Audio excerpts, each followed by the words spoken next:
Okay, and we'll begin. Thank you, everybody, for coming, and thank everybody on YouTube for joining us. And people on YouTube are welcome to join us in real time on Zoom. Just let us know what information you need. We'll be sure to send it to you.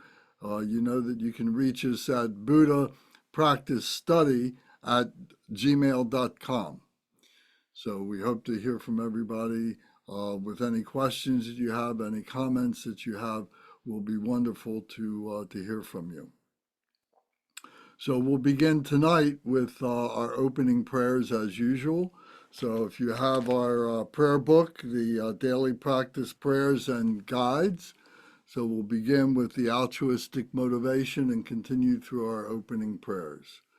So if you've got the book, recite along with us out loud. Please keep your microphones muted so that we don't feed back on each other, but nevertheless continue to recite the prayers as remembrances as to the motivation of why it is that we hear, what it is that we are trying to do for the benefit of all sentient beings.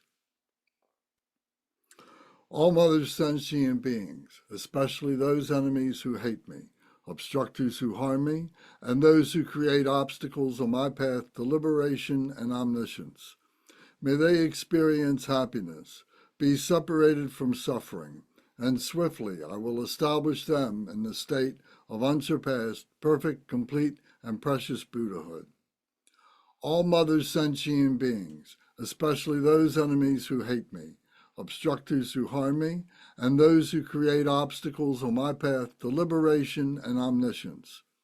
May they experience happiness, be separated from suffering, and swiftly I will establish them in the state of unsurpassed, perfect, complete, and precious Buddhahood. Dagla dangwa je pe dra no pa je pe geg. Tarpa dang tam she ken pe bar du jo pa je pa tam she ki so je pe. Manam kadam yam pe sem chen tam she de wa dang den.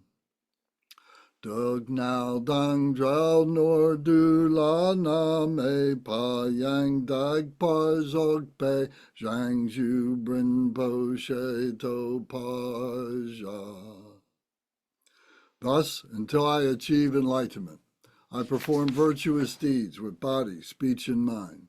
Until death, I perform virtuous deeds with body, speech, and mind. From now until this time tomorrow, I perform virtuous deeds with body, speech, and mind. Deshe du sang ma ge gi bar du lu na gi sam ge wa la ko. Ma she bar du lu na gi sam ge wa la ko. Du de ring ne sung te ni ma sang ta sam gi bar du lu na gi sam ge wa la ko. We take refuge in the kind root Lama and lineage Lamas. We take refuge in the deities of the mandalas of the Yidams. We take refuge in all the exalted Buddhas. We take refuge in the perfect Dharma. We take refuge in the excellent order of the Sanghas.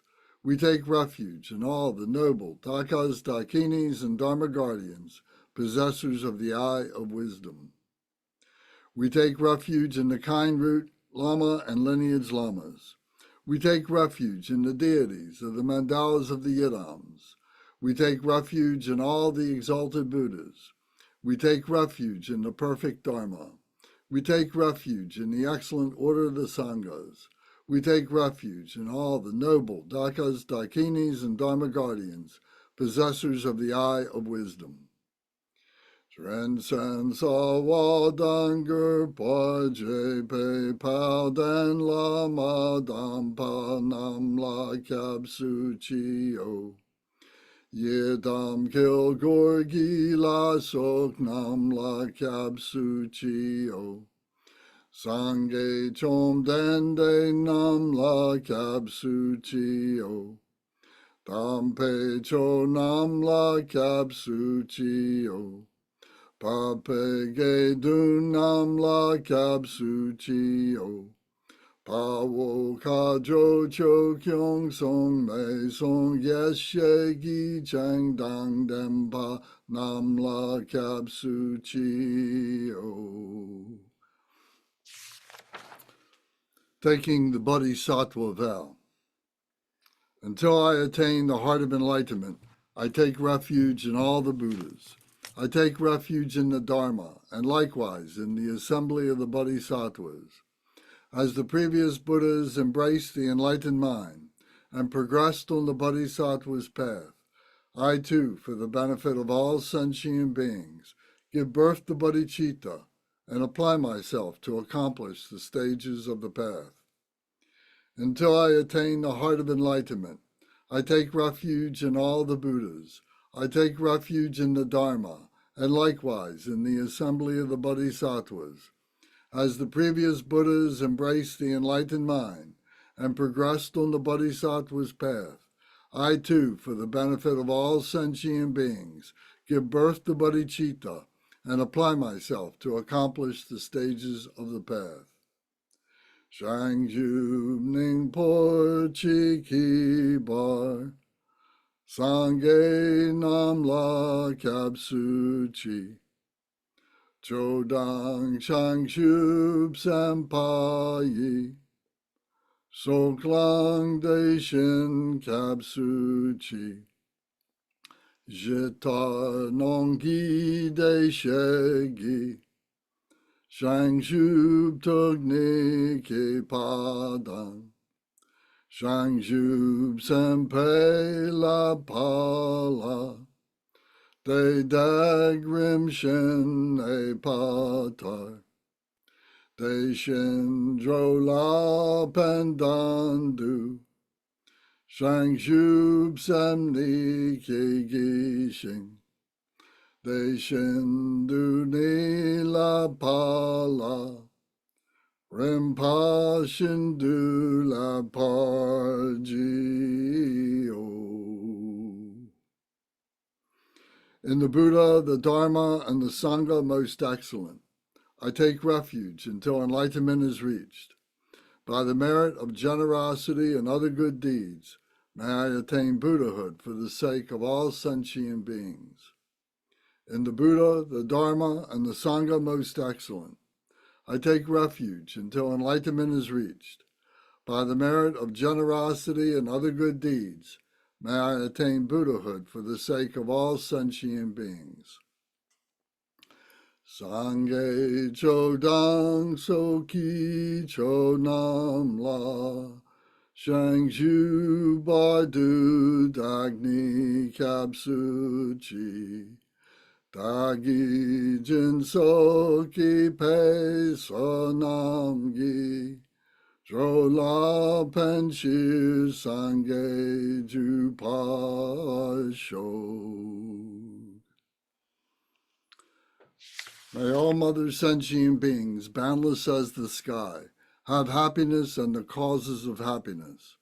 May they be liberated from suffering and the causes of suffering. May they never be separated from the happiness that is free from sorrow. May they rest in equanimity, free from attachment and aversion. May all mother sentient beings, boundless as the sky, have happiness and the causes of happiness. May they be liberated from suffering and the causes of suffering. May they never be separated from the happiness that is free from sorrow. May they rest in equanimity, free from attachment and aversion. Manam kadam yam pe sem chen tam she de wadang de we gurdang dembar jorchi. Dug now dung da now gi gu dang dra war jorchi. Dug now me pe de wa dung mi dra war jorchi. Ne ring jak dang ni dang dra we dang nam la ne pa jorchi. the 100-syllable purification mantra of Vajrasattva. We recite one time in English and 3 times in the Sanskrit. Om Vajrasattva Samaya. Help to protect my vow, to purify myself. May you remain firm with me. Grant me the complete satisfaction. Grow with me. Be loving towards me. Grant me the attainments to master the powers beyond body and nature. Show me all the deeds of body, speech, and mind. Make my mind, heart good, virtuous, and auspicious. Revel in the bliss of the 4 joys, O Blessed One, who embodies the essence within me. Do not abandon me. Grant me the realization of the indestructible nature. Make me one with you. Thus I signify my unity with non-duality. Ah.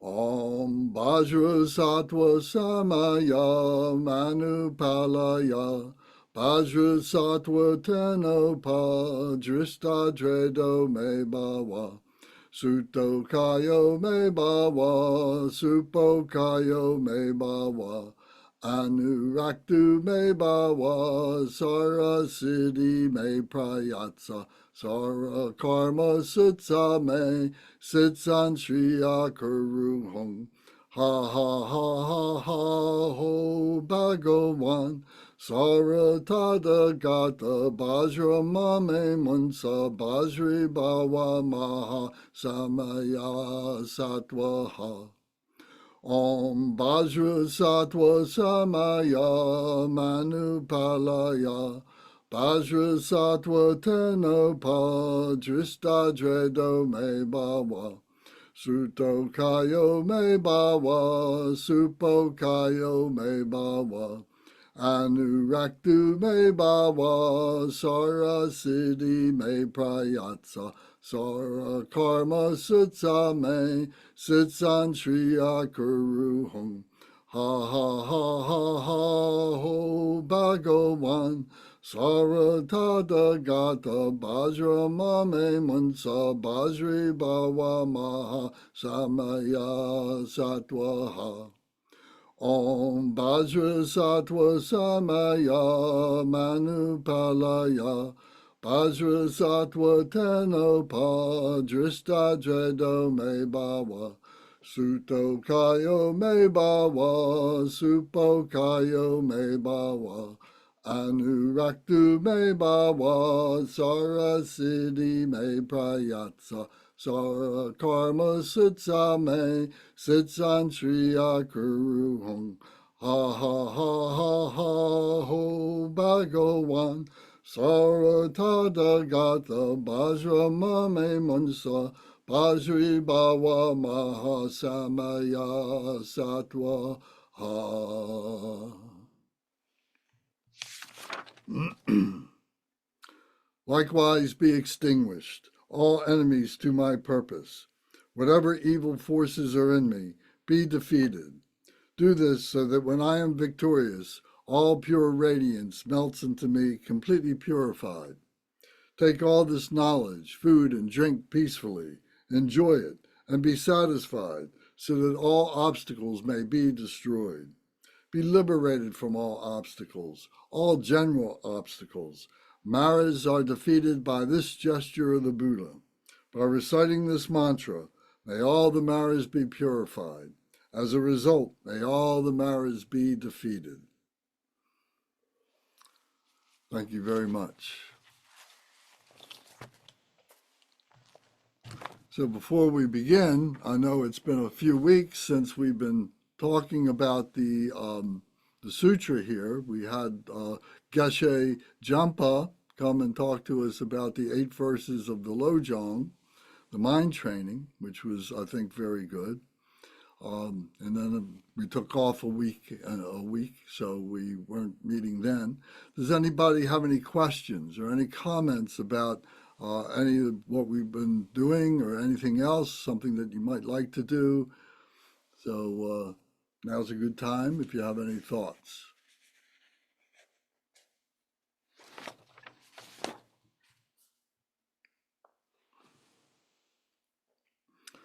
Okay, well then thank you all again for being here.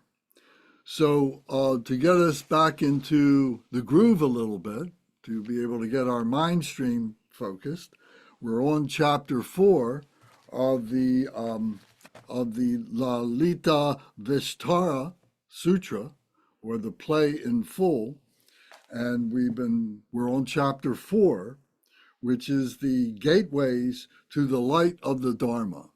So these gateways, there's 108 or 109, depending on how you count it, but there's 108 gateways to the light of the Dharma. So these are being enumerated here in this sutra.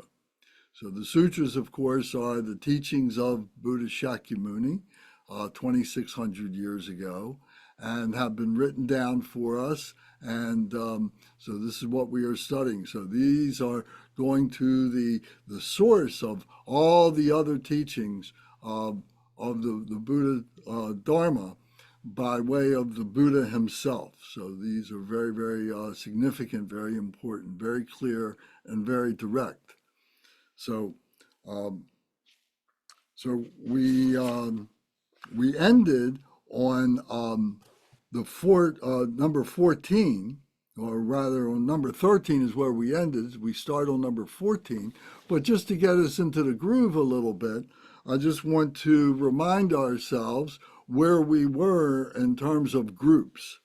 So starting on 4.8, chapter 4, the 8th verse, it starts out that we talked about the 4 ripenings. So if you have any thoughts about that, any questions about that, you might want to jot that down. What are the 4 ripenings? So if you're not familiar with the 4 ripenings, you don't remember when we went over them, you might want to go back and take a look at that. The next group was the 10 virtues that were listed in 4.9, the verse 4.9. So we might want to take a look at that, the 10 virtues as they are expressed. Then in 4.10 are the 6 recollections, or the 6 remembrances. So if you don't know what to remember, if you don't know what to recollect, again, this is a reminder for us to go back and to be able to have a source to be able to help us to support our practices, because we go through this over and over and over again, and slowly we begin to remember all of these teachings and so on, and we become the embodiment of all these teachings. But it takes us to go around the circle, so to speak, to go around the wheel repeatedly in order to be able to sustain the embodiment of these teachings. So then the next group was 4.11, and this was bodhicitta, the 4 vast immeasurable qualities of bodhicitta. And then 4.12 were the 4 investigations, which is another way of saying the 4 thoughts that turn the mind to the Dharma. So here it is expressed by the Buddha Shakyamuni. So this was 4.12 here. Then in 4.13 were the 4 qualities of good conduct. The 4 qualities of good conduct. So we can have an evaluation of ourselves to see if we are on the path, if we are doing good things, or have we drifted away from our good conduct, and we need to be able to make corrections and get ourselves back onto the path of good conduct. So these 4 qualities of good conduct help us to do that. So this is where we left off. So that was 4.13. So now we pick back up on 4.14, where we begin with the 4 practices. These are called the 4 practices. So the first one is that Dharma practice is a gateway to the light of the Dharma, for with it one relies on the Dharma. So it says Dharma practice is a gateway to the light of the Dharma, for with it one relies on the Dharma.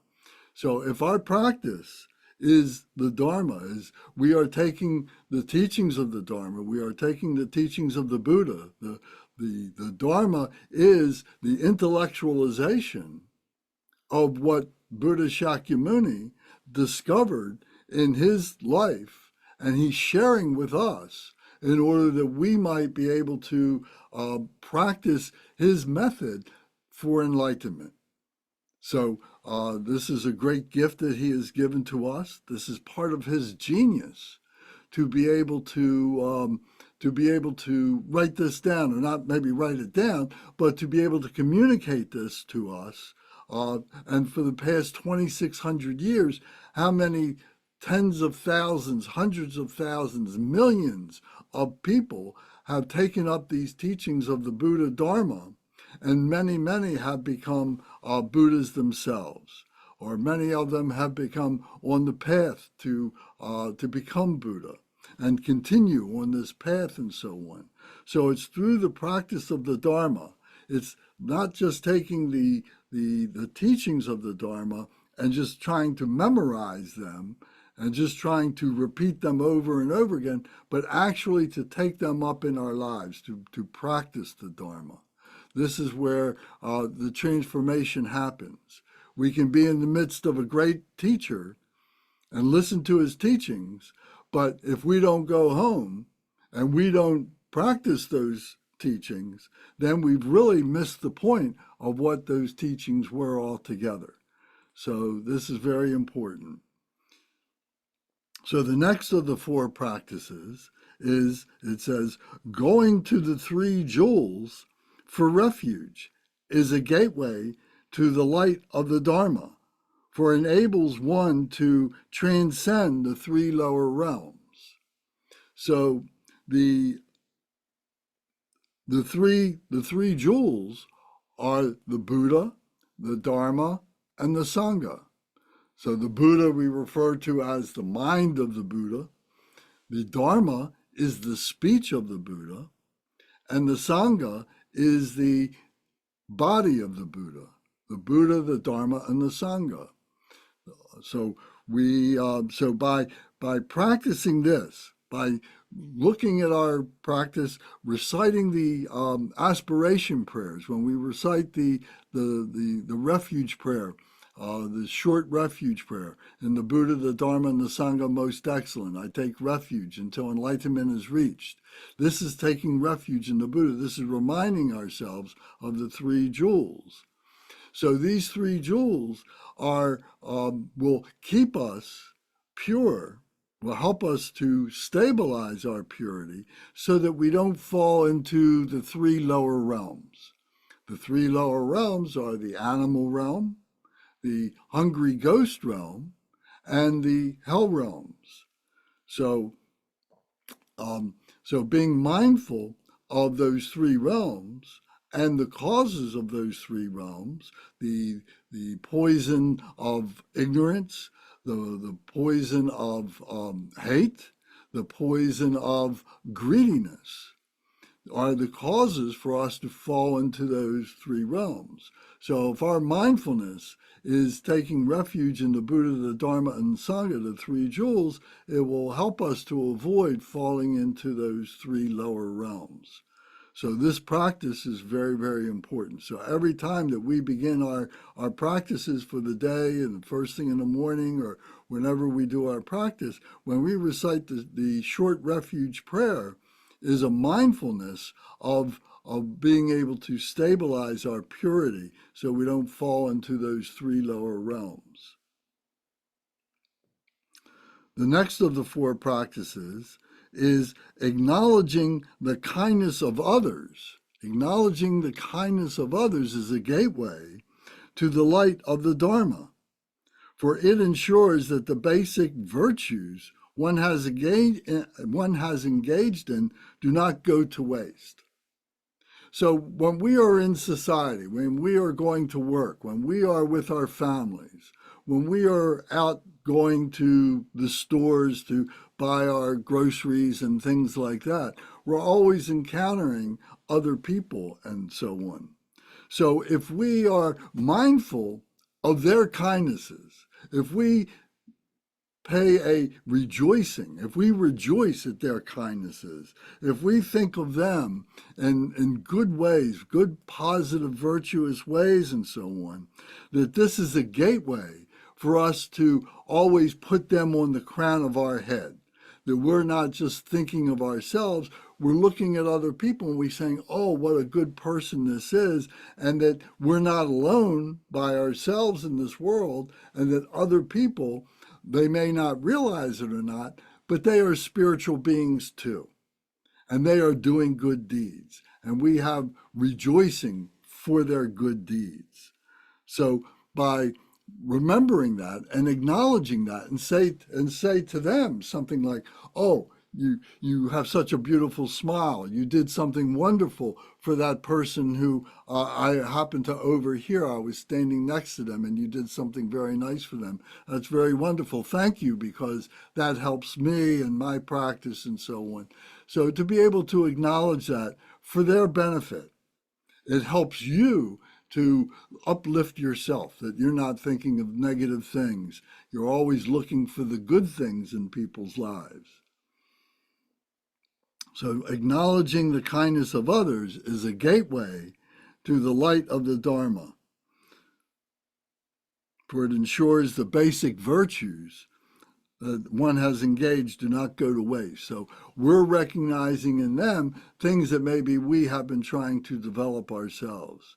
So that reinforces our good deeds. So the next one is gratitude is a gateway to the light of the Dharma, for it leads one to not condemn others. So this is another way of saying this one that we just said, to have gratitude, to thank other beings for the good things that they do, to take a moment and say thank you, and say how much I appreciate that, because it's like, if there is we talk about this many times, we talk about that there is like a vibration. There's like a sound that is going through all of us, that penetrates all of us. There is a light that penetrates all of us, a vibration. And if we are harmonizing with that vibration, it means that we are adding to it, that we are strengthening that vibration of love, of kindness, of joy, and of equanimity, bodhicitta. If we are harmonizing that, we are making it stronger. We're increasing its volume and so on. And if we're not doing something to interrupt that, if we're not causing a discordant sound or a discordant thought with that, it diminishes and pulls away from that harmony. So we want to add to it through gratitude, recognizing the good deeds of others and being able to thank them and show them that you appreciate, you recognize what they have been working for and doing. So it can be ordinary beings. It doesn't have to be a Buddhist being. It can be just ordinary beings. And that's a very strong thing for us to be able to do. So these four practices help us to maintain a gateway to the virtues of being on the Dharma path. Does anybody have any comments or questions about this? Examples of how you practice this? Or you've seen others to do this?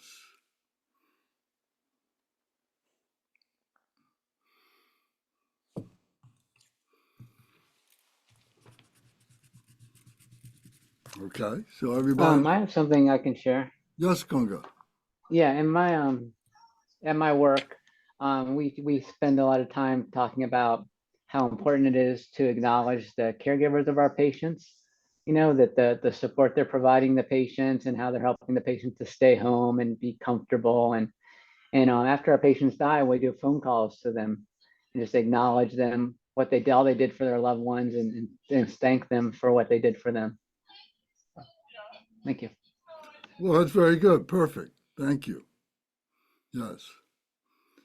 So I'd just like to remind everybody, this is a discussion group. It's important to contribute things. It may be, just a small thing, but it helps to sustain, it helps to harmonize with that vibration that we're talking about. So sometimes we have to kind of, make ourselves contribute, to say something, to do something, rather than just be passive. The idea is not for this group to be just a lecture, but to be a dynamic conversation. So thank you very much for Kunga for adding that. So the next group here, so maybe I can encourage some people to participate. Maybe Gary, would you mind reading 4.15? You have your book there. Can you do that? Okay, so 4.15 are the four knowings. So we're going to see what the four knowings are. And these, remember I said that there was 108 of these verses. So these are number 30 through number 33. So that's how far along we are in the 108. So Gary, if you would recite those, please. Knowing oneself is a gateway to the light of the Dharma, for it leads one not to praise oneself. Knowing sentient beings is a gateway to the light of the Dharma, for it leads one not to belittle others. Knowing the Dharma is a gateway to the light of the Dharma, for it leads one to apply the Dharma assiduously and in the correct manner. Knowing the right time is a gateway to the light of the Dharma, for it ensures that seeing will be meaningful. Very good, thank you. So these four knowings are like recognitions, something that we're paying attention, and we're recognizing these occurrences that happen and so on. Knowing oneself is a gateway to the Dharma, to the light of the Dharma, for it leads to not praise oneself. What does it mean to know oneself? Well, there's many different ways of knowing this, but one of the things that I can say that would be very important are recognizing the five skandhas.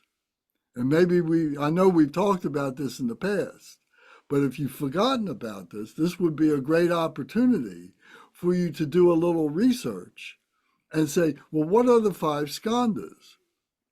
The five skandhas are what we say the five heaps, or the five compounds of what it is, or the five aggregates, what it is to be a human being. So the five heaps are that we have a form body, that we have feelings, we have sensations, that we have perceptions, that we're able to see things, and we have expectations and recognize things. And then the next one is that we have projections. Because we have this body, we have these feelings, we have these perceptions, we begin to project ourselves, our ego or whatever. And, this is who we are. This is part of our personality. This is what the five skandhas are about. The next one, the fifth one, is our consciousness. What are we aware of? What are we thinking of? These five skandhas are very concise, very simple, but they comprise what it is to be a human being. So if we recognize that, and we recognize that there's many times when we are impure, when we're not thinking good thoughts, we're not doing good things.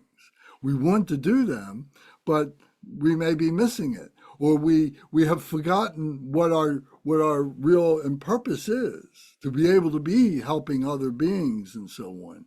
And maybe selfishly we're only thinking of ourselves, thinking of just our family, thinking of our wealth, thinking of things that are counterproductive in being able to harmonize with the rest of that vibration and so on. So through looking at these skandhas is a method for us to be able to begin to recognize ourselves as human beings, and knowing the frailties that we have, but being able to work through those so that we can purify ourselves. Does that make any sense? Does anybody have any comment about that? Debbie, what do you think about that? Yeah, I remember that.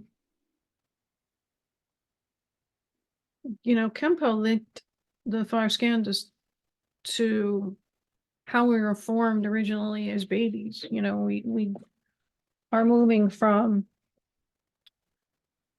like a very general way of existing, and then as your mind is coming to this earth, there are these elements, these layers of what we are. When the mind gets to a body and gets to a brain, then your mind is being shaped towards like how and what we feel, what our perceptions are, mental formations, what are the perceptions that we can have because we're stuck in this body and this brain. And that daily consciousness is like a kind of a finished product. The reason why this is really important is because we know 100% we're not seeing things the way they really are. If we saw things the way that we really are, we would all be happy and enlightened. But we live in this, in this body and experience time the way that we do.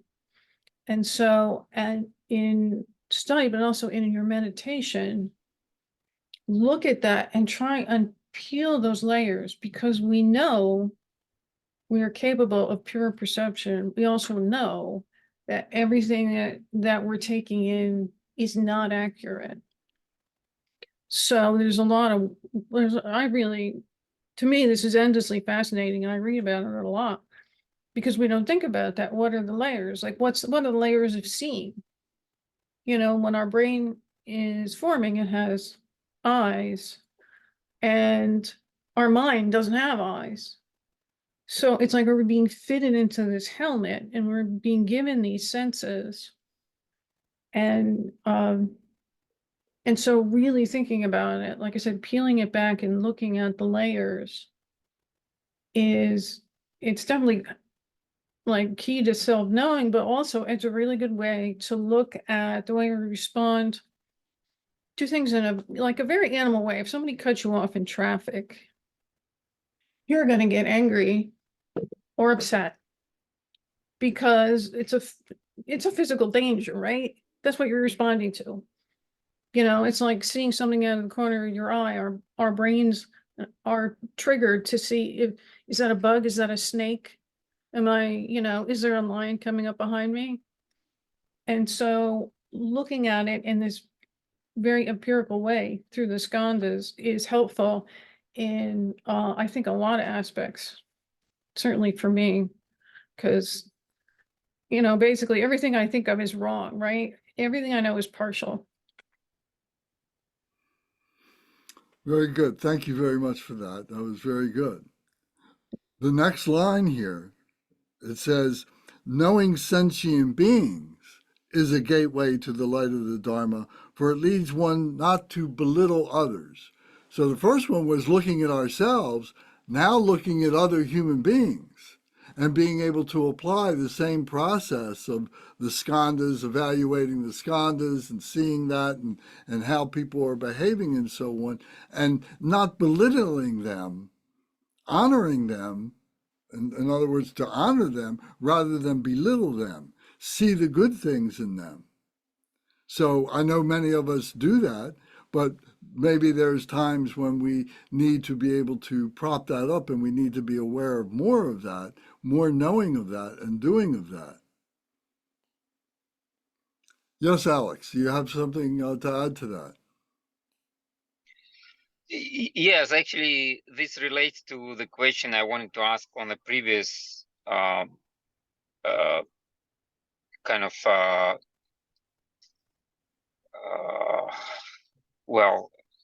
verses, so to speak. So you mentioned it is about us as a human beings. Did you mean to say as like specifically human beings, or us as sentient beings, like as this verse refers to? So in other ways, those skandhas, do you think of them all applicable also to animals, monkeys, you know, I don't know, maybe not plants, right? But let's say Well, what do you think some the answer? animals that can move around. What do you think the answer to that is? Well, I think it's more general to what all sentient beings. Okay. That sounded like to me. I would wholeheartedly agree to that, right? If in my next life I become a cat, then it's my mind that's being put in a cat's body with a cat's smooth brain. I haven't changed, but my ability, the way I see the world and the things I can do and the limitations on my thoughts. I think, yeah, I think you're right. Well, I mean, the only caveat there, like maybe animals have less ability to project themselves out, but in a way, I think they do. Like they build some of them build their own shelters. Some of them like create their songs. The whales, birds create their songs and teach other beings, other species. Well, I mean, representatives of their species, and things like that. So, in other words, not to even animals or even insects, to belittle them and say they are sentient beings. And for whatever reason, you know, that we can't really know entirely, you know, that they were born as these, compared to a human being, these lowly beings and so on, but yet they still have that essence of Buddha nature within themselves. Mm-hmm. So yeah, so there's a blessing for us to recognize that you know, we have that human ability to be able to recognize that. They don't have that at all, but yet they still have that essence of life. They still have that Buddha nature within themselves. So we're not going to belittle them and say, oh, you know, and have such terrible, you know, why you are a snake. What did you do to become a snake? You know, but Yeah. to say, oh, well, you know, snakes, you know, they approach the Buddha as well. The Nagas, you know, are beings that are like snakes, and they want to have enlightenment as well. They seek enlightenment as well. Yes, Rashani. While we're talking about the being part, there is a poem I like to share. It's in 4 lines. Consciousness, everything has a consciousness, and it says consciousness sleeps in minerals, consciousness dreams in plants, consciousness awakes in animals. This is by Rumi, I think. Consciousness becomes aware of itself in human. That's beautiful. So, so everything has that being, Buddha nature you were talking about, but the level of the degree of consciousness, because of the us being human being, has a high degree of knowing, you know, in an evolution. So I just wanted to share that. So we know consciousness level, but in everything, yes, consciousness is there. Well, thank you. Thank you. And I'm sure many of you, you know, treat your plants and either outside your home or inside your house plants. You treat them as if they have a certain consciousness, don't we? We think of that, and the food that we eat and so on, or plants that we eat and so on, and there's a consciousness there. You know, it helps to support us and everything. So that's very good that you remember that, Rashani, and share that with us. Thank you. Rumi is great. The difference that we've had to the environment, and that I think that we still do, even though we've passed all these laws and there are all these levels of consciousness, that the indifference that we've had to the environment and other sentient beings in it is still pervasive and has become more troubling to me as I've grown older. I grew up in a hunting culture, and although I never really took up with that, animals are every day sent off to the slaughterhouse. We do all these things, and we're doing more of it. And of course, we're doing a lot of it to each other. Uh, and I try not to lose hope, but in a sense of honesty, I just see it getting worse, not better. And I don't know where to go with that other than to meditate and let it be. Well, I understand your point, and it's well taken. And we are in a what appears to be a downward trough, but those things have a high point too. We may not be recognizing that because we're so caught up in the trough, we can't see the high point. So we, is the glass half full, is the glass half empty, is always that dynamic. So it's up to us to adjust ourselves, to focus ourselves. And but I certainly appreciate what it is that you're saying. The next line here is knowing the Dharma.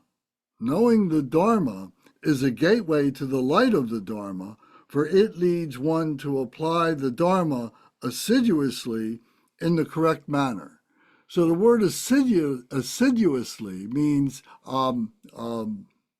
diligently, that we're working diligently to do this. So that's the thing about the Dharma.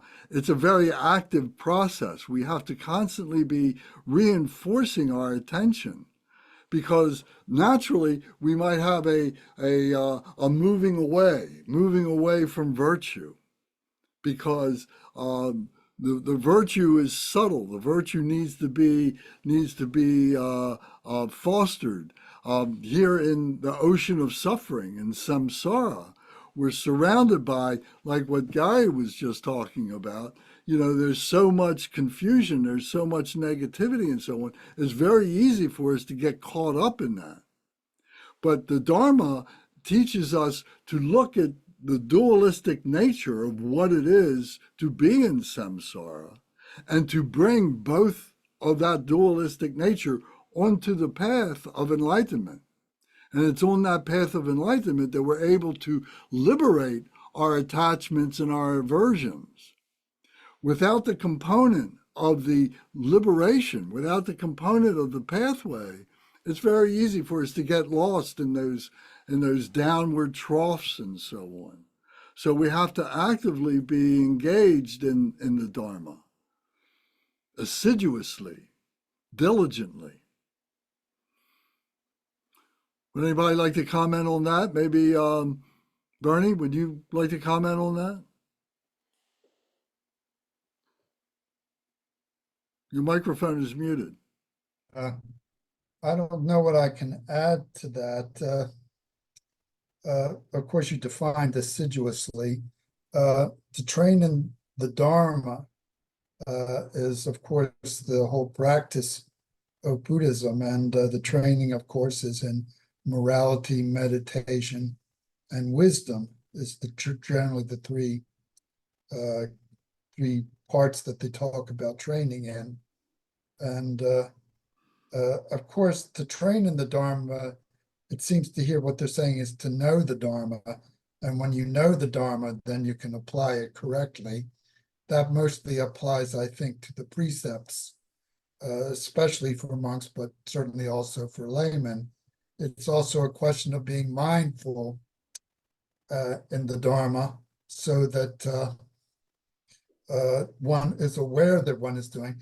It's a surprising extent that you aren't aware of your own emotions in your own head while they're going on, and often you misattribute the way you feel, and you blame others for the way you feel, rather than realize, oh, I'm angry, or oh, I'm anxious, or oh, I'm depressed.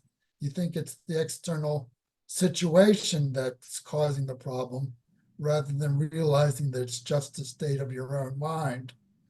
And just becoming aware of your own mind and taking maybe responsibility is not the right word, but just accepting what's going on in your mind makes a big difference. You're, instead of blaming the whole world for everything that's inside of you, you understand that you can change what's inside of you, and from that, the world can be changed.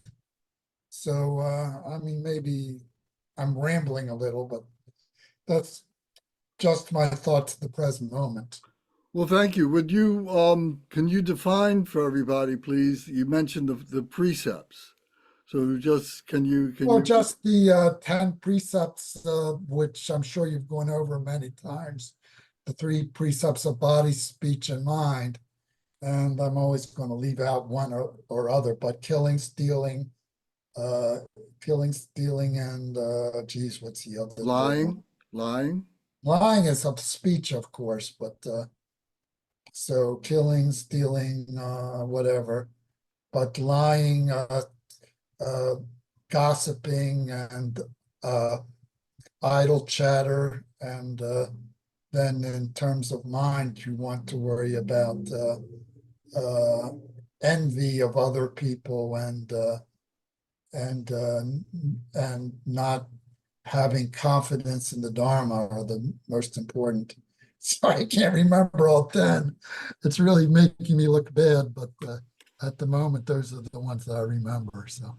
Well, that's good. That's fine. Thank you very much. And I just want to remind everybody, you know, to have resources to look these kinds of things up, because it's very easy, you know, for these to escape our memory. And we may know what they are, you know, from inside, but intellectually maybe it escapes us. So having a book like this, you know, the Encyclopedia of the Eastern Philosophy and Religion, which takes all these words and gives a Buddhist explanation, gives a Tao explanation, gives a Zen explanation, and a Hindu explanation in this one book is very, very useful. This is really my go-to glossary. And but within our other books, within these sutras, we have glossaries. And many of these words are going to be in there. But to be able to have this and be able to build your own vocabulary, your own glossary, is very important, I think. That's part of the study of the Dharma, what we are doing here. And another thing that comes to my mind is that there is the Buddha said, do no evil, do only good deeds, and benefit all other beings. But he also said, do no harm, do good deeds, and tame your mind. So these are all interlocked with each other, and part of this is exactly what Bernie just said. You know, to train your mind, tame your mind. Our mind is this raging thing that, you know, it needs to be controlled. We need to be able to give it guidance and so on. So we have books to help us do that. We have teachers to help us do that. We have meditation and contemplation to help us do that. And if we don't take advantage of those resources, our mind is just going to start running away with itself, and we invariably fall off the tracks. So we need to be able to bring it back, to put the mind back on its track of freedom, of happiness, of love, of bodhicitta, and so on.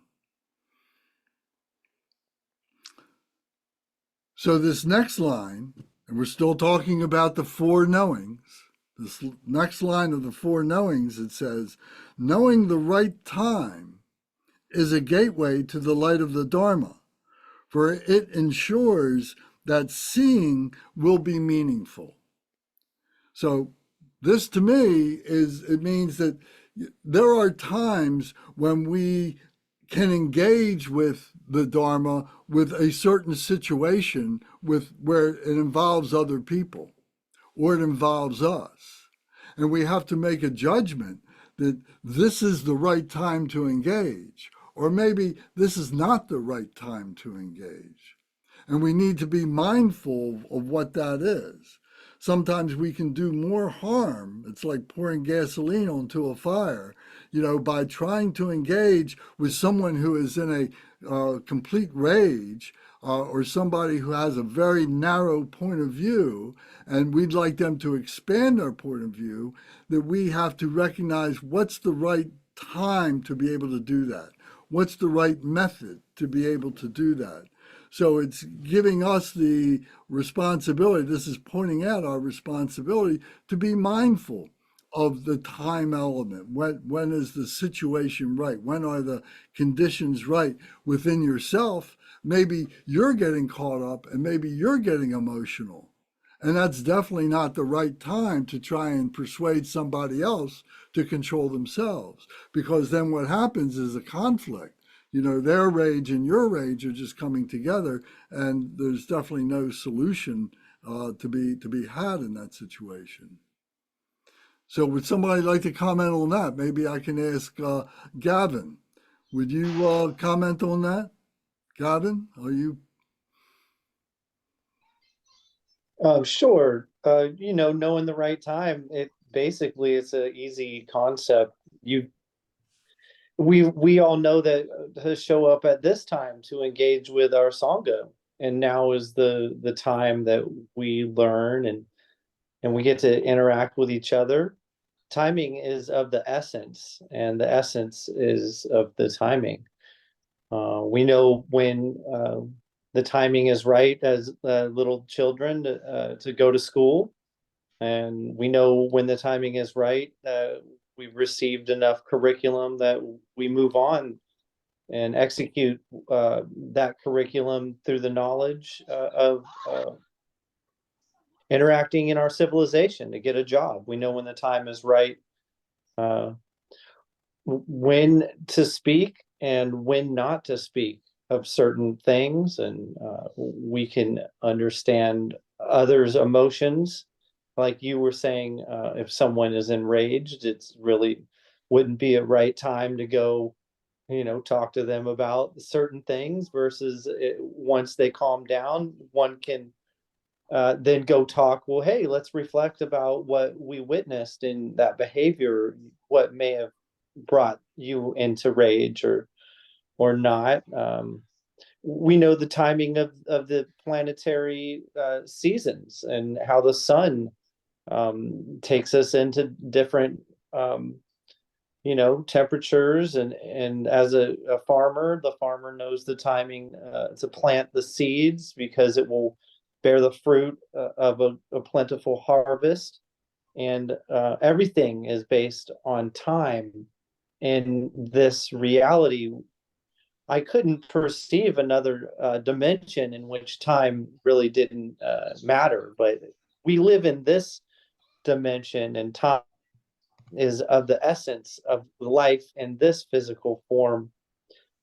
Perhaps in a different dimension, it's timelessness, like people perceive of nirvana, or different religions think of time in heaven versus time on earth. Or time on our planet is controlled by the speed in which the planet is moving.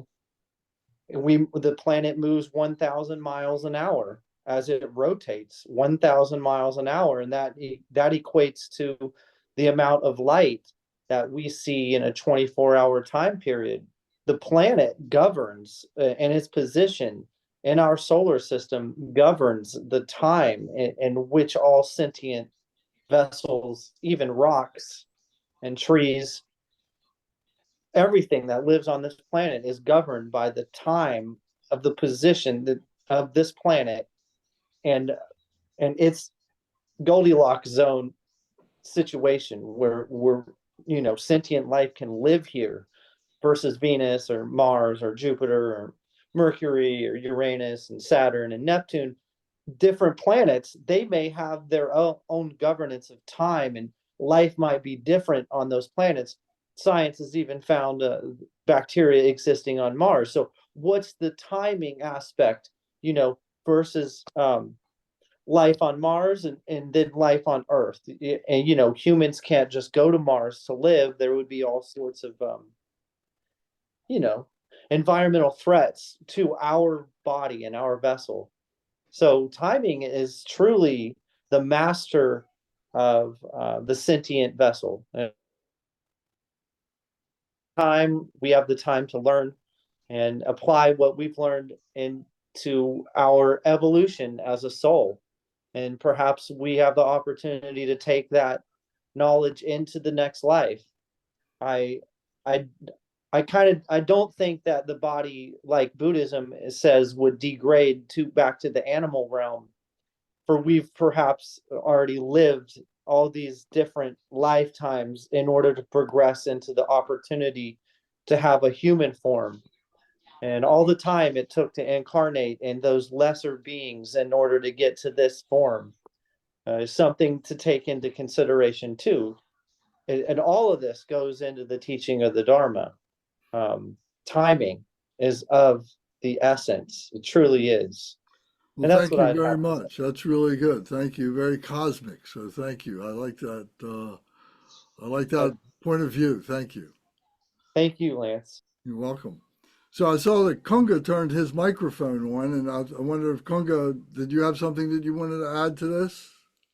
Yeah, I was thinking about time just in relationship to the present moment and the idea of being aware of what was happening right now and not being distracted by what you think should be happening, your future projections, and what you remember happened in a similar situation in the past. And it by that being in tune with what's actually going on right now, it helps you to see more clearly what has actually happened. You're not blinded by the past or your anticipation of what the future should be. So I thought about it in that way. Thank you. Very Lance, good. can I add something really just specifically for 4.15? Sure. And this is more, I think, a slightly different perspective or lens, but knowing oneself and then the current paragraph you're on right now, I think it requires, I call it you have to be sattvic or have clarity of mind within yourself. So knowing where you are relative. So a lot of people we live in a state of agitation and anger and frustration because it's do more, do more. And so like like all these things we're doing, like being part of the Sangha. And so when I'm reading this, and I've been reading this every day since it's been assigned, I really thought about that particular sentence, like what is right time? And I think that means you have to know yourself as a sentient being where you are, like where this is, where your consciousness, where your mindfulness is relative to the other sentient beings around you.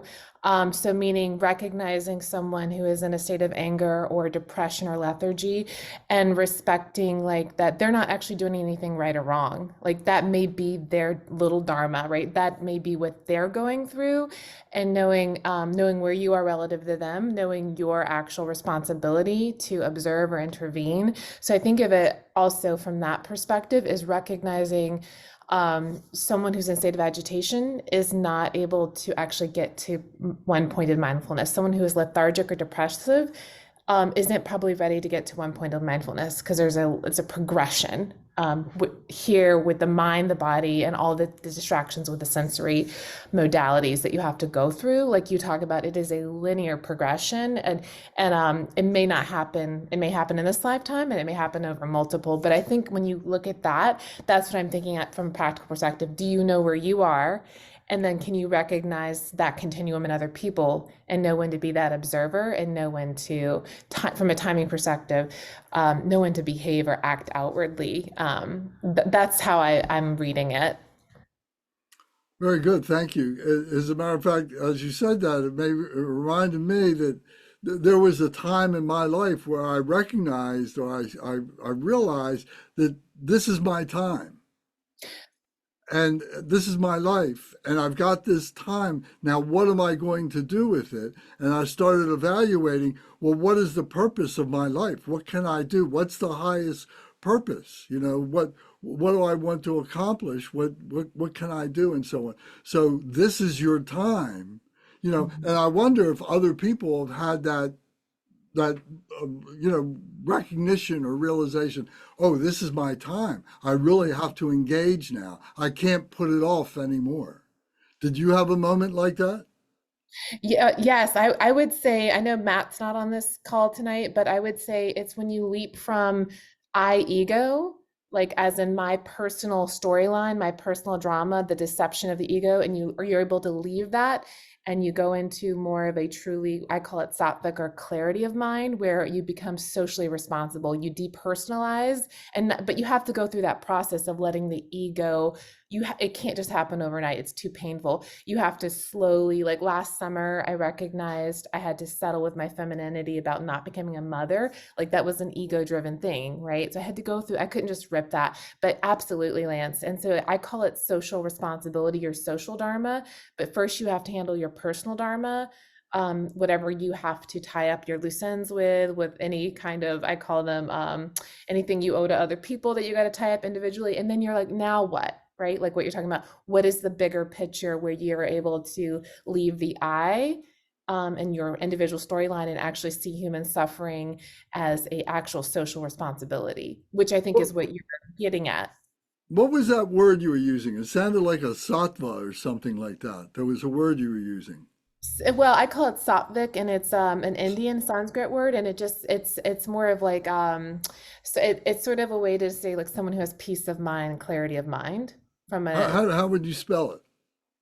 well, you actually know this. It's in our it's SATTVA, I think, or SATTVIC. Oh, it's a sattva. Oh, okay. Sattva. Yeah, yeah. So just the peace and clarity. That's in between Yeah, a depression. holy being. I always Yeah, yeah, defined it yeah. as a holy being. Yeah, everyone on this call has glimpses of it, right? Right, And there's people who are sages or right. scholars who are constantly in the flow state of it. So there's the Um, bodhisattva. which exactly, yep. So I'm sorry, it's a little bit of different spelling in the Indian language. All right. But Well, I'd that's like to ask other people about this. It's your time. Debbie, did you have a moment in your life where you realized this is your time? All of it, all of it. And I'm saying to myself, "What? You're running out of time. You're running out of time. You're running out of time." It doesn't bother me that I'm running out of time, but what bothers me is there's things I want to accomplish, and it's like 100% Buddhism. It's like I have friends, I have family. Um, I want to go to London. There's a lot of things I want to do. For me, I have a career and I'm fine with not becoming the president of the United States or whatever, that's not really ever a goal. But it's like what's really important, how what I do here and what I am when I die. And we have our role models. Garchen Rinpoche that's what I want. I don't know if I'll hit, you know, anywhere near there, but that's the goal. And then I just say it a lot. You're running out of time. You're running out of time. All So right. yeah, I hit the big 6-0. And I'm not going to drop that anytime soon, but one of the things you're always reading about is like, don't wait to the end of your life because it's just so easy to put it off.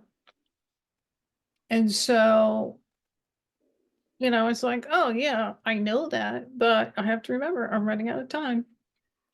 All right. Thank you. Let me ask Alex the question. Alex, did you have a moment where you say, this is your time? This is my time to engage in this, that, or the other?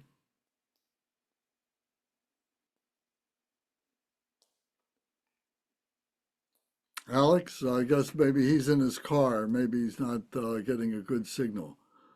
All right. Well, let me ask you. Yeah, sorry, somebody just tried calling me. Okay. So this question of this is your time. Did you ever have a moment where you realize this is your time? And we're relating it to our Buddhist, endeavors. That this is my time to engage in my spirituality or my Buddha nature. Yes, this is my own life story. This topic comes up regularly. When is a good time for things? And just like when we grow up alone things, I mean, there's certain amount of growing and learning that we have to do before we can sort of digest it and being able to reflect on it, and then see look at things and see things for what they are, and not what somebody told us they are, or what they appear to be, or what we wish them to be. So it takes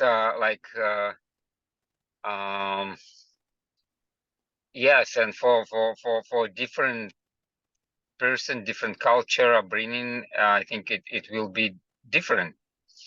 So it's a very, the timing here is I think also not general, but also personal. Each one of us is on their own time clock, so to speak, and we shouldn't universally apply that, you know, from our own perspective to others, I think. Okay, well, thank you very much. That's very helpful. That's very good. Roshani, I'd like to ask you, have you had a sense of this is your time?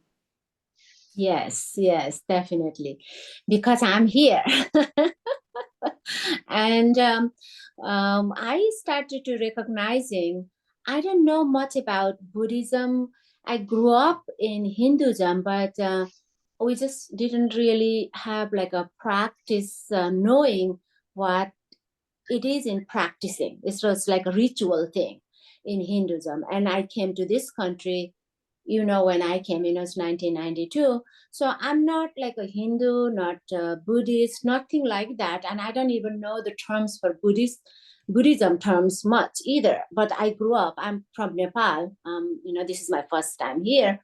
Anyway, so I may not say the similar terms that you are using, but then being here and then didn't know anything about spirituality or any dharma, anything like that, religion wise, I meant like that. But then when I felt myself how ego was working on me, the ego identity, like, oh, that is, I recognize that as my main cause of unhappiness or upset or unfulfillment. From there, then I learned it, how my mind is thinking and how it is judging and comparing and blaming and all those things was all my ego identity.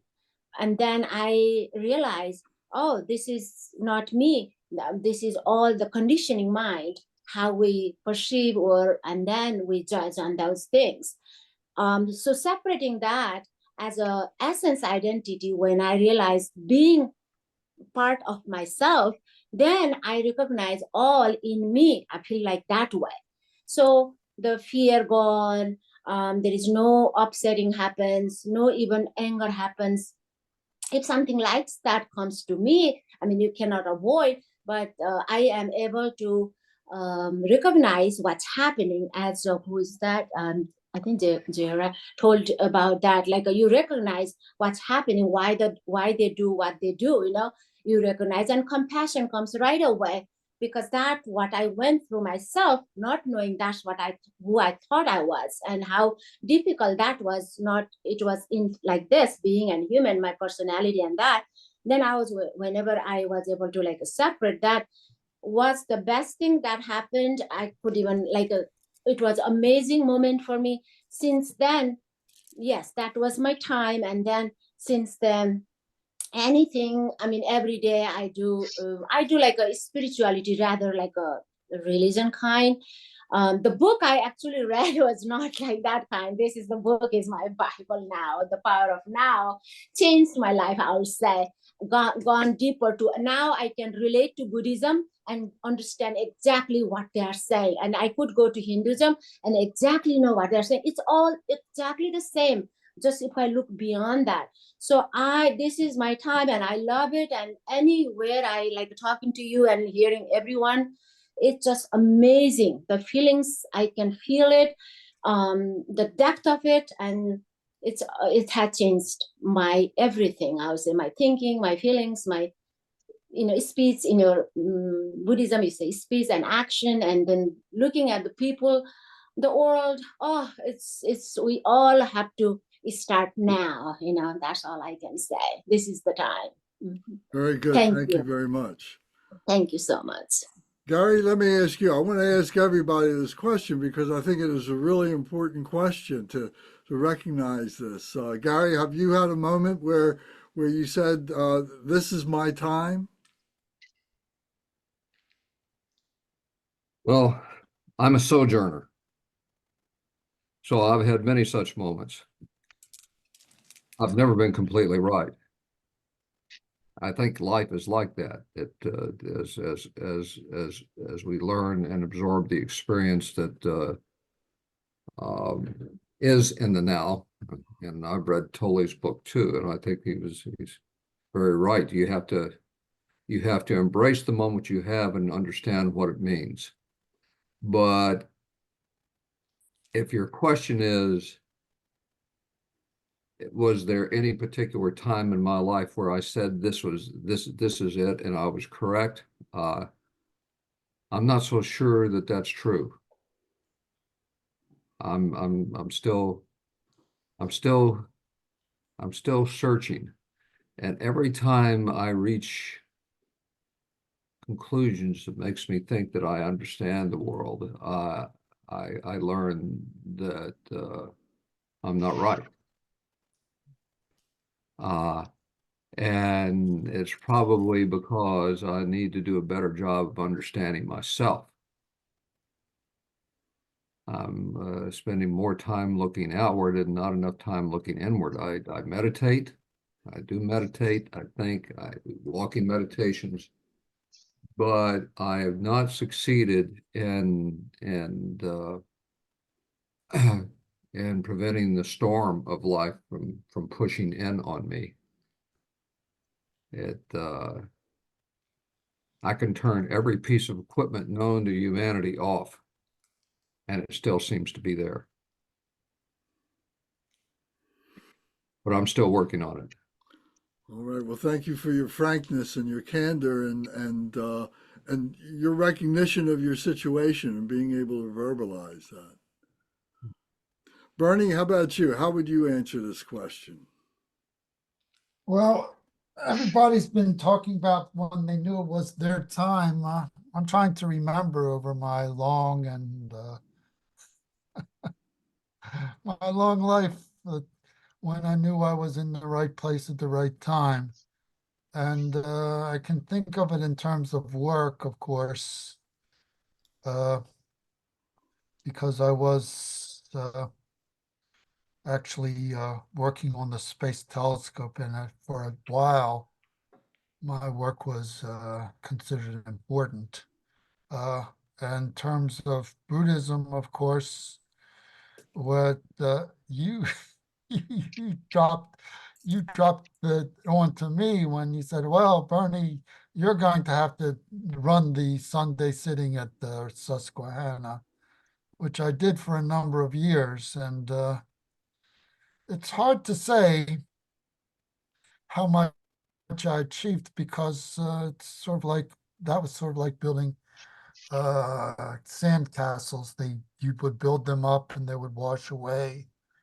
And I'd like to think that I created a positive effect on Baltimore by teaching so many people how to meditate. But then really the responsibility is on them. You can teach people how to meditate, but unless they actually do the practice, not very much good is going to come from it. Now, I've put my stuff into words and put it on my website, but it's really impossible for me to know what good has come out of that. I think I have a pretty good translation of the Ganges Mahamudra, and I actually was praised for my translation and a commentary, which I'm not sure is so great. but that's probably the thing that I'm most proud of that I've done. So I guess I will leave it at that. It's kind of a ramble, but that's what I have to say for now. All right, thank you. Gavin, let me ask you, have you had a sense of this is your time? Every day I remember when I would work and be on the time clock, and I'd clock in, and this is my time where I'm following orders from my employers, and or when I would farm and plant seeds and I have to be governed by the seasonal the temperature and everything, the water, and or to be at certain places during certain moments. And like, this is my time now. My time is now, and now lasts forever, really. And I know that I'm a timeless vessel that's traveling many different lifetimes, and now is always to be. When my ego comes into execution through the body that I live in and inhabit right now, yeah, there's been many moments in this particular life where I felt that this is my time. There's different epiphanies that happen during different epochs of my life in this body. And, right now I'm in the epoch of this is my time to transmute or the transmute traumas, and then deliver a story that I have in this life that I've accumulated, and to put it into words so I could have my memoirs that might be read by others. Whether that happens, I really don't care, but the to transliterate what I've experienced in this life, I feel that now is my time, as an epiphany I'm experiencing in this epoch, or this this particular chapter of my life. And yeah, this is my time to do that. And it always, what is that, and how long does time last? Well, forever in my mind, and now is always happening, and now is the time. It's just, how does the ego interact through the vessel one occupies, and identifies what is time, what is it that is to execute through our experience accumulated in the moment that would be called now. For now is always, and time is of the essence. Once again, yeah. Well, very good. Thank you very much. Everybody's been very frank. I'm really enjoying this. Kunga, how about you? Have you had that sense of this is your time? Yeah, when I was 34, I guess, I think it was 34. My mom found out that she was dying of cancer. She had 6 months to live. And I found out that I had to have open heart surgery. I had a condition in my heart. And I'm a runner. And if they said, if you could be just running and your heart would rupture and you would die right there. So I had to have open heart surgery to treat that. And so right about that time, it just made me to reassess my life, my spiritual life. I knew about Buddhism. I was reading a lot about it, but it just made me decide to be a lot more serious about it. We became vegan at that time, or maybe we became vegetarians first, vegans later, but we were vegetarian at that time, I guess. Started to meditate more regularly, read more seriously about Buddhism, and try and develop my practice at that time. So yeah, and I think that's stuck with me. And that gives me the sense of purpose and responsibility to use my time now to continue that, because I know life is impermanent, and and have the abilities I have now are really precious, and to just utilize that time wisely. Thank you. Thank you very much, Congo. Thank you. For myself, if I can just say, when I was in my late 20s was probably the most fertile time for awareness to come into my consciousness. When I was aware of all things, and it was a time when I became aware of the book Be Here Now, which was, a formative book for me and for many others. And it startled me and kind of, woke me up and so on. And then, I would have that kind of an experience, I had that kind of experience many times where I was excited by something that I read, something that I heard, something that I saw, or something like that. And then it just kind of, goes in the background, but it's still within you. You haven't been able to really define it, but then at some point it kind of comes up again. And I was in a period where I was writing a lot. And I remember, writing a song, called It's Your Time.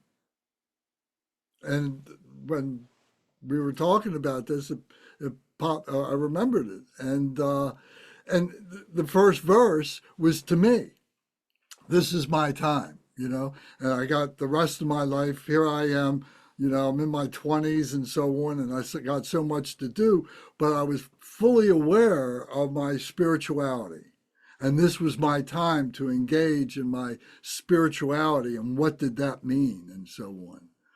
The second and third verses were then, how was I going to communicate this to others for their benefit? Because it seems everything that runs through my life is always, well, okay, it affects me, but then right away, how does that affect other people and so on? And how does their experiences come back and affect me again? It's like kind of like a boomerang. I never thought of it that way, but just now it just occurred to me that way.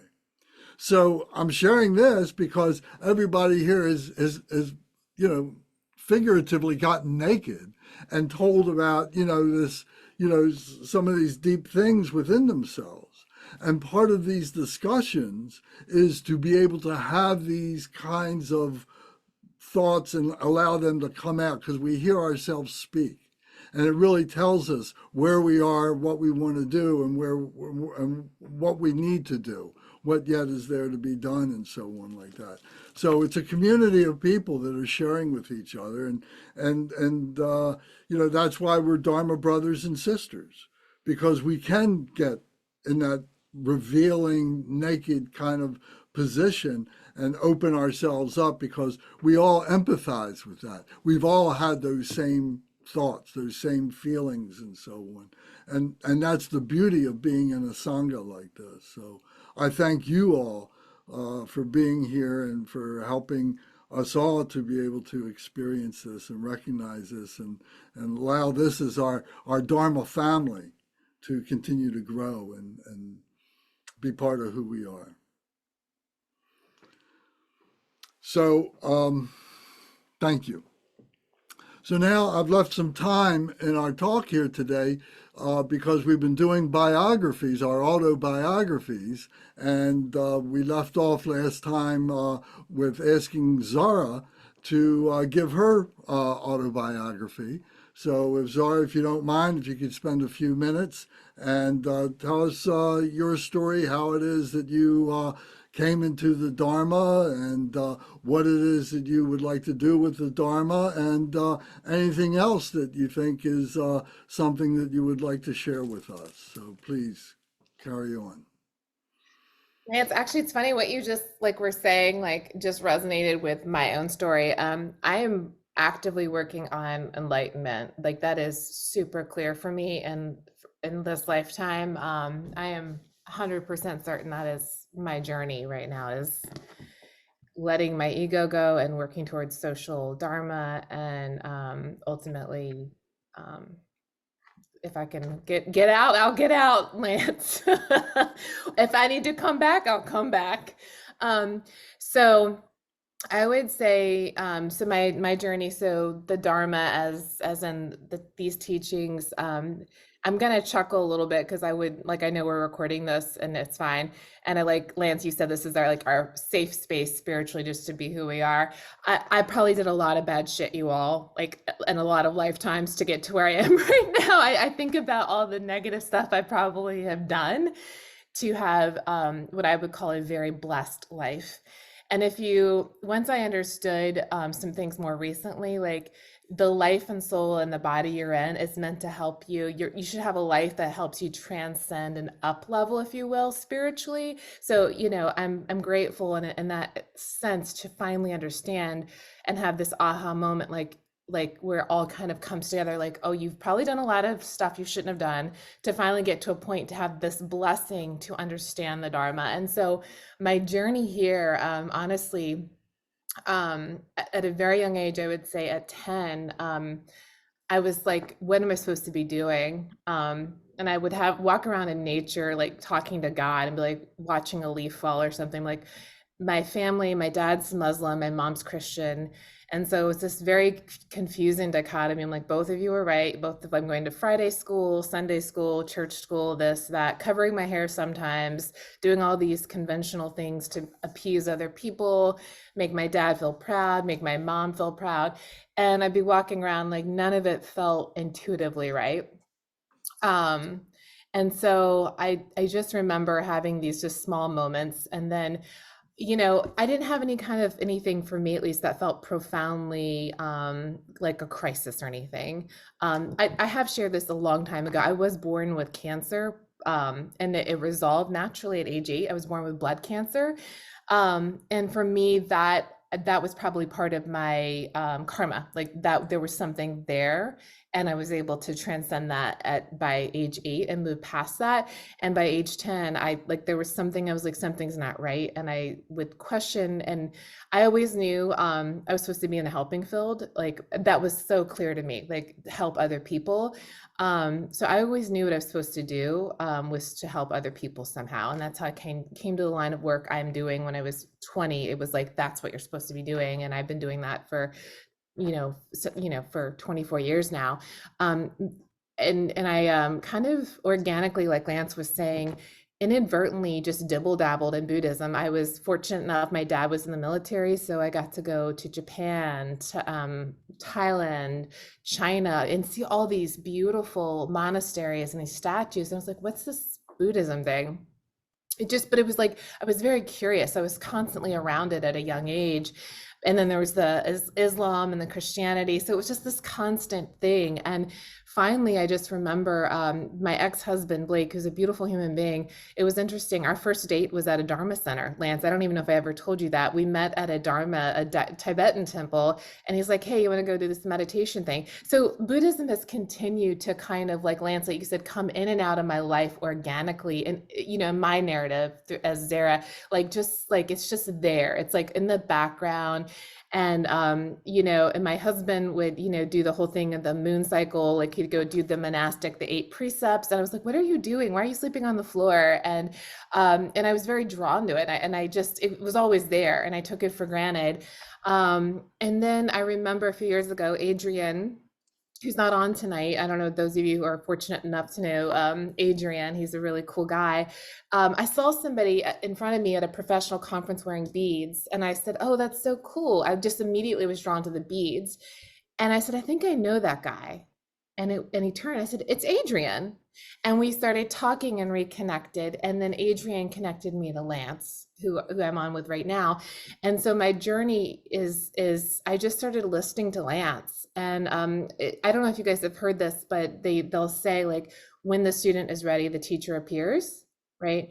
And so Lance is my teacher. Like, Lance is my mentor, and he and I've had private conversations. I wasn't ready and hit my brain. I was too much in my ego with Zara, go do, keep doing, be a business owner. I wasn't ready for Lance yet. I wasn't I didn't have enough humility or grace yet, because I was like, you got to go make more money, you got to go do this, you got I wasn't fully ready, and I wouldn't have been able to appreciate Lance had I not gone through all this ego drama storyline through like Zara, like I need this, I need that. I wasn't ready until a couple years ago, and until to actually understand what was happening and be like, it's like what he just said, it's my time. So here I am now with you all. I haven't had anything. I mean, some of you do know that I had like this, like a cryptocurrency scam. I lost $350,000 a couple years ago, which was fine. I was already, on this path, but I, like Lance knows this, it was actually a beautiful moment for me, because I was like, I don't need the money. Clear, like that's when I knew I was ready, when I didn't actually go around like as a victim or survivor. I was like, just call the FBI, report this, and take the next set of actions. I was able to intellectually, from a place that wasn't driven by emotional reaction, consciously respond to the situation and understand it's okay. This also spiritually understand this is karma ripening. And this is a beautiful thing. So it's just great moment. I also got divorced after I'd gone on the path with Lance. And that was also a beautiful thing. It required a lot of bravery and a lot of ripping of my ego, because my ex-husband is the most probably suited, best conventional partner for me in my life. And it took a lot of courage to let go of that, because there was a spiritual reason for the decision, and to decide to be okay alone, if that makes sense, to not need that attachment to another human being to feel wholly complete towards where I'm going. So I find myself with you all, and where I am right now, and sharing just a little bit more, is I'm doing a lot of work right now on, we've been talking about this thematically, but reducing the amount of sensory distractions. Like when Pete came on, he was talking about like the things he doesn't like as a monk, like the music, he sleeps on the floor, the types of foods he eat. So I started really thinking about like all of the sensory distractions, like to our mind, the things that touch us, smells, sounds. And so have really been cleaning up my sensory habits, because those are distractions from actually getting into another level of your intelligence, so that you're not constantly emotionally reacting, to then get into deeper consciousness, which is ultimately where we're all trying to go, to become enlightened. And that requires a very systematic process to cleaning up the sensory environments. And that's hard for most people to do. Like, we're addicted to our food, our sex, our alcohol, our friends, our cigarettes, our pot, it's hard, our movies, our binge watching, and it's hard. Like, one of the hardest things for me right now is I gave up my nail polish, because I work with kids and I always do themed nail polish each month. This will make you all laugh from just like a human thing. And every month I do a theme. And so I got rid of all that. And now what I just do is write the word love or joy on my nails. And I remind myself, and I show the kids. But that was a Band-Aid rip for me to let go of that. I don't watch Netflix anymore. And then it's become easier and I'm offering a little bit of testimony right now, Lance. It's become easier for me now that I've come out of all these sensory distractions to see what is an intuitive yes. Like, my intuition is coming back versus just automatic yes, because that's your ego. Yeah, sure, I'll do that. Yes. Now I'm like, wait a second. Now my intuition's coming back, because I'm listening to all of my soul first, my heart consciousness. And now I know what's a yes versus just a scripted or conditioned yes. And that has been freeing, to be able to say no to people that I'm like, actually, you're a no. And it's because you're actually not healthy for me to be around. You're agitated. Your soul is highly agitated, or you're lethargic. And I can feel it now in ways even a year ago I couldn't feel, because I was doing the conditioned yes, always. Yes, of course I have to say yes. Culturally, I have to say yes.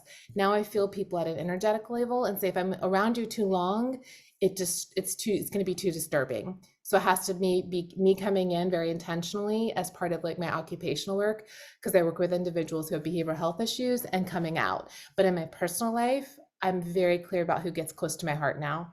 It's not a yes, yes, yes. Nobody, there's filters, because that's the only way you're going to become enlightened is you have to have like our Sangha. We have to have people who are on that spiritual path closest to your heart in order for you to get here. So Lance, I don't know if that's helpful or if it's more like kind of testimony, I guess, because I've been waiting for this, you all. I've been waiting for Lance for like probably lifetimes. Lance and I probably have some kind of history from like 20,000 lifetimes ago. We were waiting to meet up again in a cycle. So I've been waiting for this, and I've been waiting, and now I'm ready for this, and I'm ready for my social dharma, and I know that I'm supposed to do good things in the world through my knowledge skills. And my hardest thing is my pride and hypervigilance, which I have clarity from a conceptual point, but it's over application and overdoing things. So for me, slowing down is very hard, and that is my greatest obstacle that I see within myself is pride, and as Lance says, slowly things happen. And that is, for me, I want to rush the process. I want to read every book and be done by midnight. It's hard for me to just let go, if that makes sense, and trust that I don't have as much control over, like, this is my time if I've found Lance, and found you all, actually. So that's it, Lance. Well, thank you very much. And speaking for everybody, speaking for myself, I'm glad that we found you. So, and the same with everybody here. You know, it's like I said, it's a wonderful family. Thank you very much for that. You're welcome.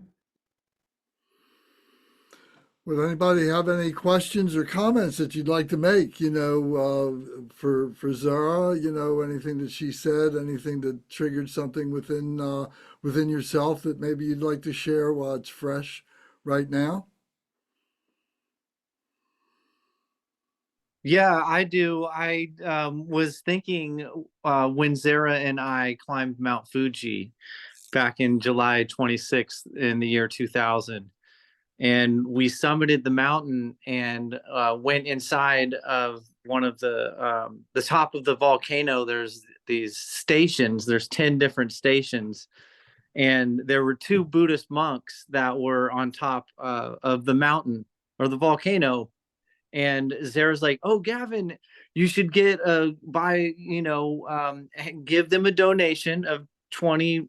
It would equate to $20 in US money, and they will inscribe an insignia on our balsa wood walking stick that had the Japanese flag on it."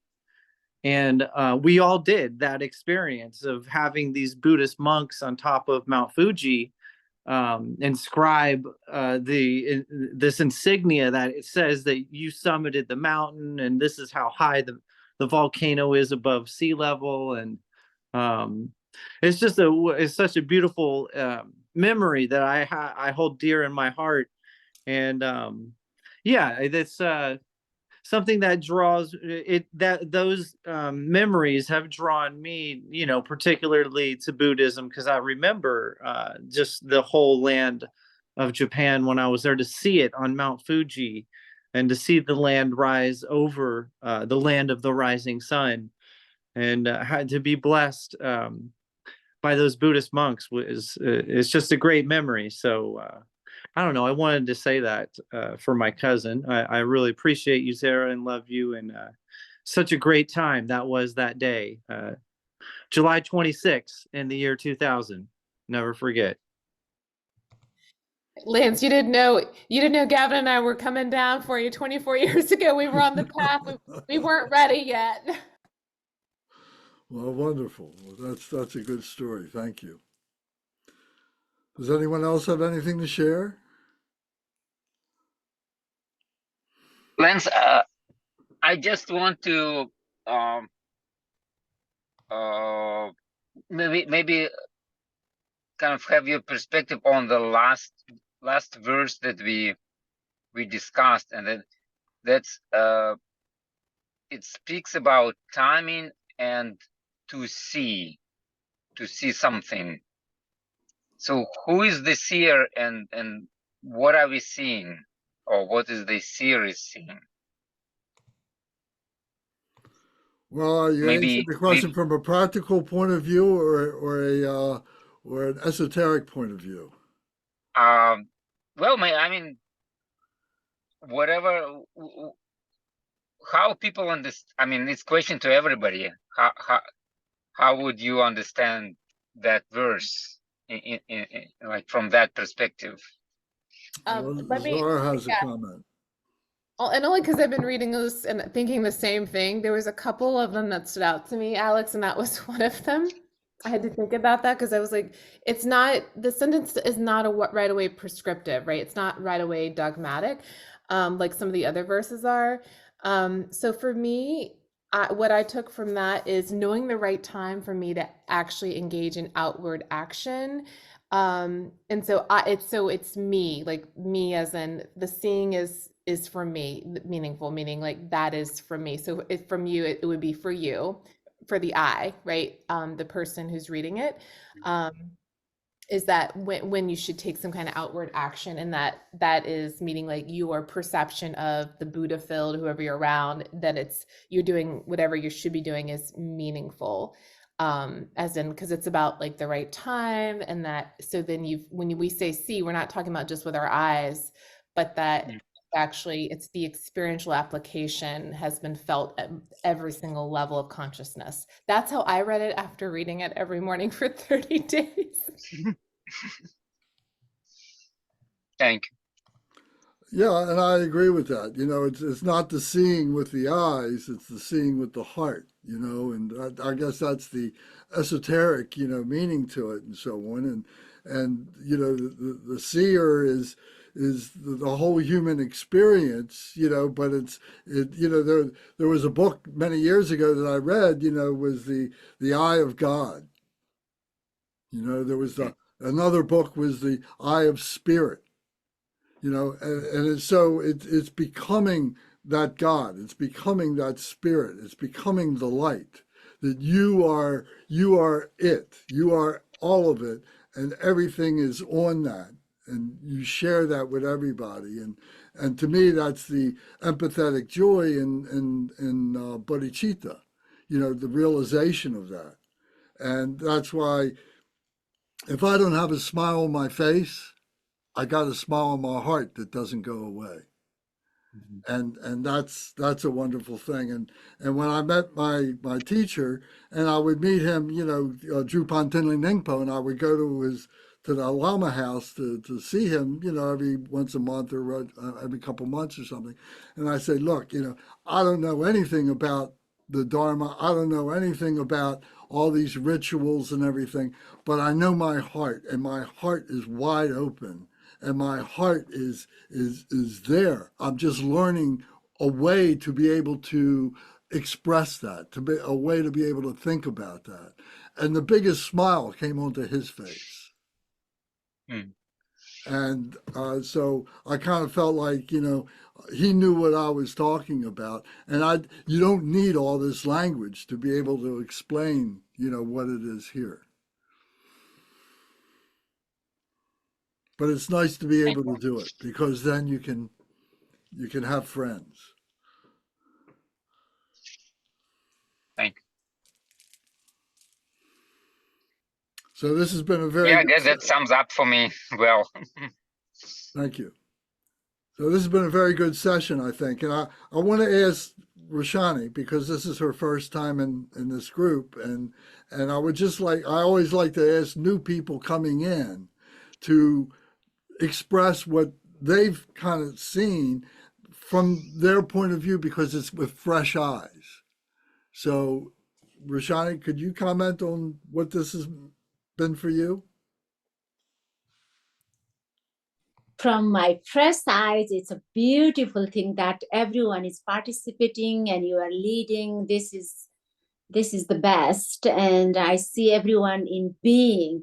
When Alex was talking about seeing and seer, I could see something as depends on consciousness. If it's from the being consciousness, then it's a beautiful thing.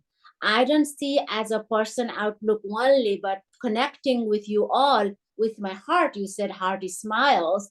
So heart is smiling. I don't know, you can see in my face, but yes, it is, because we all humanity's purpose is one. We all want to be enlightened. That's what we're heading, and we need certain, in a collective way, certain people to lead. And here, seeing all this and being here is just a joyful thing for me. And I appreciate, and I'm very grateful that you all are here, and we are all in the same place, on the same journey. And thank you for that, and inviting me here, Lance, and meeting everyone today. Thank you. Well, thank you, Rashani. I appreciate that. And also to remember, there's many, many, many, many groups like ours. We're not the Yeah, only one, that's right. Yeah. There's many, many people like that. Yes. And today I went to the Nepali Hindu Buddha temple that's here outside of Baltimore, and they were saying the very same thing.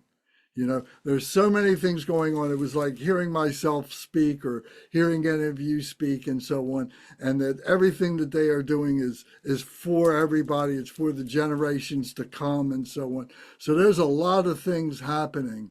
It's not just what we're talking about. There's a lot of other people who are thinking and doing the same thing. So it's a wonderful time to be alive in the sense that we've said this before. The East is meeting the West in ways that have never, ever happened. So people who grew up in Asia and so on, and coming together with the West, and the West meeting those people and traveling to the East and so on, and the cultures coming together. If we were to come back in 500 years as we are right now, the human beings we are right now, and see the changes that are going to happen, that there's going to be more morphing, there's going to be less lines dividing us, and there's going to be more of a melting together. I'm sure of that.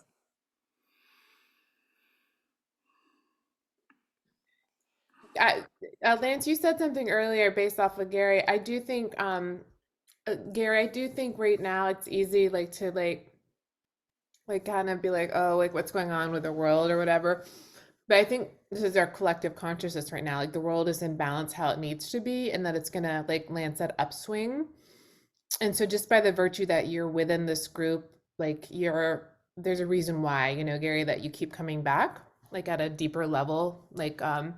And I do think like everything is going to be okay. Kind of to Lance's point, in 500 years, I think there's a natural rhythm to the way we are. And if you look at nature and how seasons change, and if you look at animals and stuff, like everything will be okay. There's cycles, right? And I think I don't know. I'm happy that Gary always comes back, and I think to Lance, to your point, I think in 500 years it would be interesting to see what happens. I think we'll have an upswing. I think we're already, in the process of an upswing. Well, no doubt we'll all be together. We will be together with Gary. All right, does anybody else have any last thoughts before we do our dedication? Yeah, I just wanted to respond to something you said, Zara, and then everybody said in their way, that Buddhism, for most of us, all of us, was in the background until we realized that Buddhism was the foreground. Until we realized that Buddhism was, central, that it kind of sneaks up on you.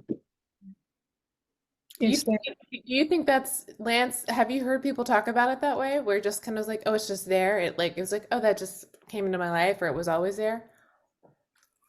Well, I think the way we talk about it is when we talk about the ground, the path, and the fruition or the result. Mm-hmm. And the ground is, this is where we are, this is where we begin, and all that kind of stuff. And then we get on this pathway, to what we call enlightenment or liberation or Buddhahood or whatever it is, the spiritual path. And when we get to the fruition, when we get to the result of that being on that path, we find out that it was in the ground the whole time. We just didn't recognize it. It was covered up with all our busyness and stuff like that. but it was there the whole time. So I kind of look at it that way. Interesting. I just wonder about like Western children, not anyone who's born into it, if they come to it sooner, like even under the influence of a parent who may have like more conventional, like monotheistic, where they're like, you got to go to church or whatever, but the kid's like, no, I want to do this Buddhism thing, right? Like at a younger age. I'd be curious to Well, see I if think that. there's truth in all the different traditions. There's truth in Christianity and Islam and Judaism, Hinduism, Taoism, you name it. Even in humanism, there's truth in that too. The idea that there's a God, there's a supreme being or something like that is another conceptualization.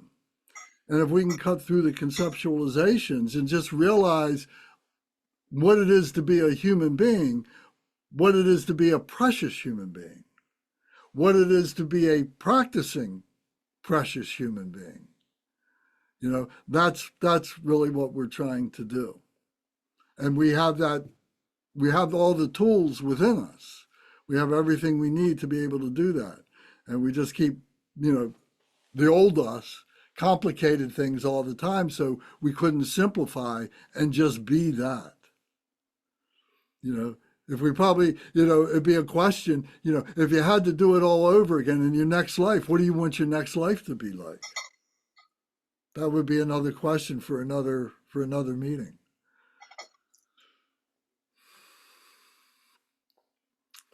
All right. Anybody else have a thought? Otherwise, Good dedication. Yes. All right. So we go to our dedication. We go to our books, our prayer books. We go to page. We go to page 36, the dedication prayer by Lord Jigden Sumgun. So Jigden Sumgun is the founder of our lineage 1,000 years ago, 800 years ago. And he was very good at being able to compose a very concise, comprehensive, to the core of what we are trying to experience for ourselves. So this dedication prayer encapsulates all of that. So if we can recite this together out loud, please mute your microphone so we don't feed back, but do it out loud. There you are. Glorious, holy, venerable, precious, kind root and lineage lamas, divine assembly of yidams and assemblies of Buddhas, Bodhisattvas, Yogins, Yoginis, and Dakinis, dwelling in the 10 directions, please hear my prayer. May the virtues collected in the 3 times by myself and all sentient beings in samsara and nirvana, and the innate root of virtue, not result in the 8 worldly concerns, the 4 causes of samsara, or rebirth as a Sravaka or Pratyeka Buddha. May all mothers sentient beings, especially those enemies who hate me and mine, obstructors who harm, misleading Maras and the hordes of demons, experience happiness, be separated from suffering, and swiftly attain unsurpassed, perfect, complete, and precious Buddhahood. By the power of this vast root of virtue, may I benefit all beings through my body, speech, and mind. May the afflictions of desire, hatred, ignorance, arrogance, and jealousy not arise in my mind. May attachment to fame, reputation, wealth, honor, and concern for this life not arise for even a moment. May my mind stream be moistened by loving kindness, compassion, and bodhicitta, and through that may I become a spiritual master with good qualities equal to the infinity of space. May I gain the supreme attainment of Mahamudra in this very life. May the torment of suffering not arise even at the time of my death. May I not die with negative thoughts. May I not die confused by wrong view. May I not experience an untimely death. May I die joyfully and happily in the great luminosity of the mind as such and the pervading clarity of Dharmata. And may I, in any case, gain the supreme attainment a Mahamudra at the time of death or in the bardo. Om, Ah, Hong.